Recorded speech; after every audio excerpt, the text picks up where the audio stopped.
One key habitat for our coastal waterways is salt marsh, the intertidal community of plants that grows on the foreshores of coastal lakes and estuaries. They act like a huge filtration system and also store nutrients and degrading organic matter from the land, which washes into the system and creates a plethora of food for those fish nearby. At the northern edges of Burril Lake on the south coast of New South Wales, an area of salt marsh habitat over time has been degraded. The cattle have eaten the salt marsh and their hooves have disturbed the new growth, making it difficult for regrowth to occur. In looking to do something about it, Southeast Local Land Services have fenced off and rejuvenated a large property from cattle grazing, allowing the salt marsh to regenerate. They have then teamed up with the University of Newcastle to not only monitor the area, but to see how much of a fish's diet actually comprises of salt marsh. This is being achieved by measuring the dominant food sources within the lake via a natural chemical tracer. Just think of it as fish forensics. By analysing the flesh samples of fish, researchers can figure out the dominant food sources a fish eats within the lake, and in doing so, understand what restoration efforts need to happen to improve that area. Pretty cool, right? Now, to get a big enough sample size to accurately assess the food source, we need recreational fishers on Burril Lake to provide us with a small tissue sample from their latest catch. Here's Steve Starling, Oz Fishing Ambassador, having a fish in the lake and explaining what I mean. Oh yeah, that's a better fish. I don't know what that is.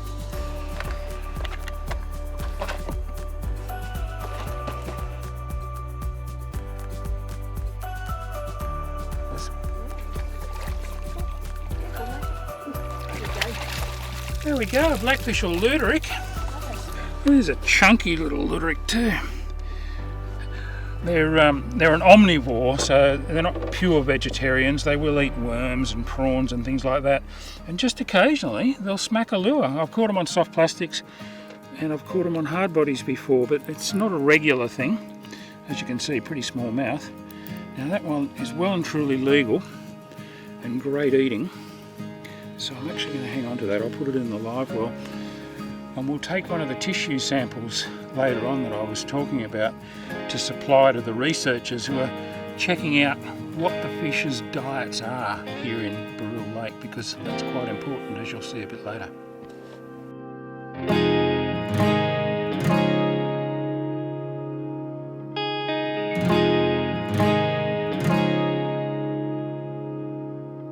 Well, I'm joined now by Angus Fanning from Ozfish, and we've got that luderick that I caught here in Burril Lake, and I'm about to take the sample for the tissue.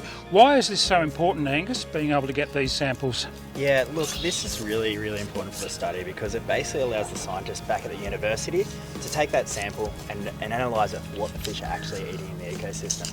And what we're going to find from that is if salt marsh are really important for the ecosystem, we're going to put our restoration efforts into that salt marsh. So it's going to allow us to focus of what we do in the actual estuary to focus on what's going to give the most benefit back into the fish. Good. Well, what I should have done first, of course, was measure the fish. But you can measure either total or fork length. You just need to state that on the form whether you've measured total length or fork length. That fish is 33 centimetres total length, that luderick. Now I've taken the fillet off, and what we're after is a 1 centimetre, roughly, square of flesh with no bone and no skin from above the lateral line. So if I just cut in here and remove a square of flesh, is that going to be sufficient, Angus? That looks fantastic. About the thumb size is what we're after. Yep. Look at that. And there's a lovely piece of meat.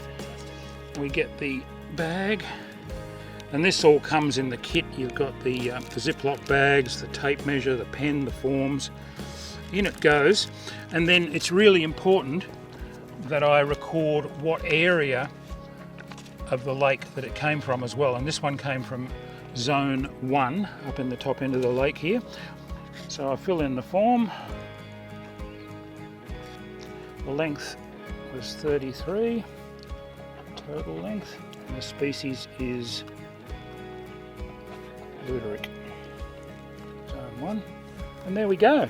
So I filled it out, and this is actually a sticker. Just peels off. Goes onto the bag. Okay, so I've put the sticker on the bag with the sample in it. I can drop that off here at the Big 4 Caravan Park in Burril Lake, or I can take it home and stick it in the freezer and arrange for collection later. That's right, isn't it? Absolutely, and if you're going to do that, just make sure you register on the Ozfish website so we can get in touch with you and let you know when we're back down here so we can come and collect those samples from you. Sound like something you're interested in? Head over to ozfish.org.au to find out more.